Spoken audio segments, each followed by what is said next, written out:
فلسطین اور اسرائیل کے کانفلکٹ کو تقریباً 100 سال ہو گئے ہیں۔ اس کانفلکٹ کی ہسٹری پر مختصر نظر ڈالتے ہیں۔ پہلی عالمی جنگ سے پہلے فلسطین کے علاقے پر سلطنت عثمانیہ یا آٹومن امپائر کا کنٹرول تھا۔ اس وقت یہاں مسلمان اکثریت میں تھے اور کرسچنز اور جوز مائنورٹی میں۔ پہلی جنگ عظیم کے بعد سلطنت عثمانیہ یا آٹومن امپائر کولیپس کر گئی اور اس خطے کا کنٹرول فرانس اور برطانیہ کے پاس چلا گیا اور انہوں نے آپس میں اس خطے کو تقسیم کر لیا۔ فلسطین برطانیہ کے زیر کنٹرول آیا۔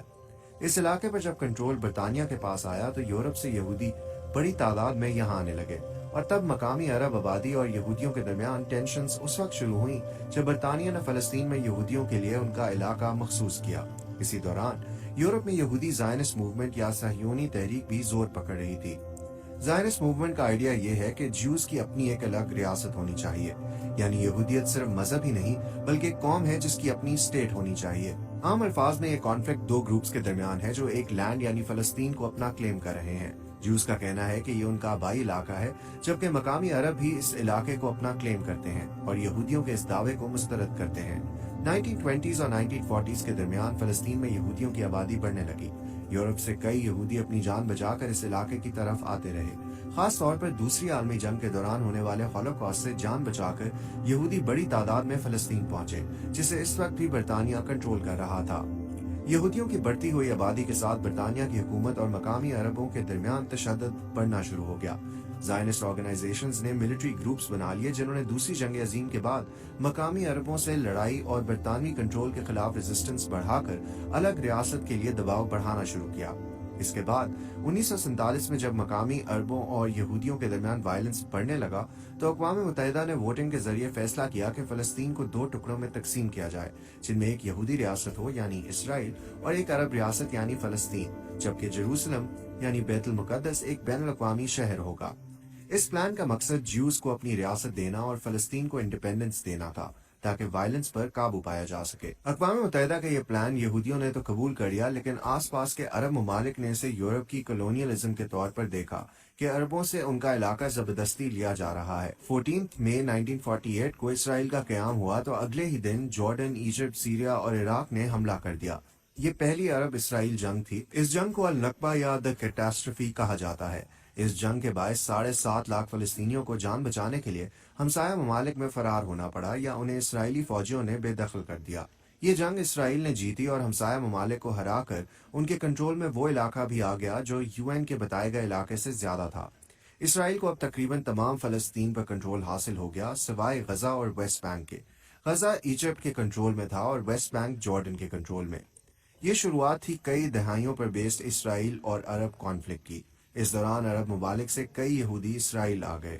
1967 میں اسرائیل اور عرب ممالک میں ایک اور جنگ کا آغاز ہوا جس کے نتیجے میں اسرائیل کے پاس سیریا سے گولان ہائٹس، جارڈن سے ویسٹ بینک اور ایجپٹ سے غزہ اور سینائی کا کنٹرول آ گیا۔ فلسطین کی ٹیریٹری پر اسرائیل کو جب کنٹرول ملا تو وہ ساتھ ہی وہاں بسنے والے فلسطینیوں پر بھی حکومت کرنے لگا جن سے وہ کئی دہائیوں سے لڑ رہا تھا۔ 1973 میں ایجپٹ اور سیریا نے اسرائیل پر اپنے علاقے چھڑانے کے لیے حملہ کیا جسے یوم کپور جنگ کہا جاتا ہے۔ 6 سال بعد اسرائیل اور ایجپٹ نے امن کا معاہدہ کر لیا اور سینائی ایجپٹ کو واپس لوٹا دیا گیا۔ جارڈن نے بھی کچھ عرصے بعد اسرائیل کو تسلیم کر لیا۔ ان علاقوں میں جن میں غزہ اور ویسٹ بینک شامل ہیں بہت سے فلسطینی اور ان کی کئی نسلیں رہتی ہیں۔ اسرائیل کی جانب سے ان ریفیوجی فلسطینیوں کو اور نہ ہی ان کی نسلوں کو واپس اپنے آبائی گھر جانے کی اجازت ہے۔ اسرائیل کا کہنا ہے کہ اس سے آبادی بہت بڑھ جائے گی اور ان کی یہودی ریاست کے وجود کو خطرے کا سامنا ہوگا۔ اسرائیل اب بھی ویسٹ بینک پر قابض ہے، تاہم اس نے 2005 میں غزہ کی پٹی سے فوجیں نکال لی تھیں۔ اقوام متحدہ آج بھی اس علاقے کو مقبوضہ مانتی ہے۔ اسرائیل پورے جیروسلم کو اپنا کیپٹل مانتا ہے جبکہ فلسطینی ایسٹ جیروسلم کو مستقبل کی فلسطینی ریاست کا کیپٹل مانتے ہیں۔ گزشتہ 50 برسوں میں اسرائیل نے ویسٹ بینک اور ایسٹ جیروسلم میں اپنی سیٹلمنٹس بنا لی ہیں جہاں اب تقریباً 6 لاکھ یہودی آباد ہیں۔ ان یہودیوں کو سیٹلرز کہا جاتا ہے۔ اسرائیل کے قانون کے مطابق دنیا میں کسی بھی یہودی کو اسرائیل کی آٹومیٹک سٹیزن شپ مل سکتی ہے۔ انٹرنیشنل لاء کے مطابق یہ سیٹلمنٹس اللیگل ہیں۔ اقوام متحدہ کی سیکیورٹی کونسل اور برطانیہ کا بھی یہی موقف ہے، تاہم اسرائیل ان اللیگل سیٹلمنٹس کے ہونے کو رد کرتا ہے۔ 2007 میں غزہ کا اقتدار حماس نے سنبھالا جو فلسطینی عسکریت پسند گروپ ہے۔ اقتدار سنبھالنے سے اب تک حماس اسرائیل سے متعدد جنگیں لڑ چکا ہے۔ ان جنگوں کے علاوہ حماس نے اسرائیل پر ہزاروں راکٹس کے علاوہ کئی حملے کیے ہیں۔ اسرائیل نے بھی حماس کو کئی بار فضائی حملوں سے نشانہ بنایا۔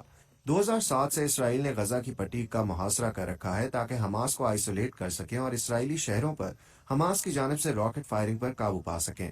غزہ میں مقیم فلسطینیوں کا کہنا ہے کہ اسرائیل کی جانب سے لگائی گئی پابندیوں اور زیادہ آبادی والے علاقوں پر بھاری فضائی حملے اجتماعی سزا کے مترادف ہیں۔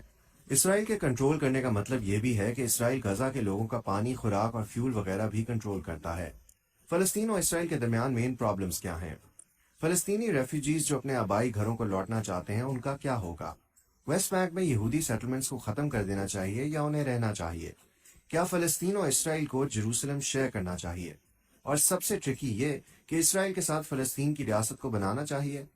دہائیوں سے چلنے والا اسرائیل اور فلسطین کے کانفلکٹ میں وقفے بعد جھڑپیں اور کلیشز ہوتے رہتے ہیں، اور اسرائیل، ویسٹ بینک اور غزہ میں بسنے والے شہریوں کے لیے یہ پرتشدد واقعات ایک معمول بن گئے ہیں۔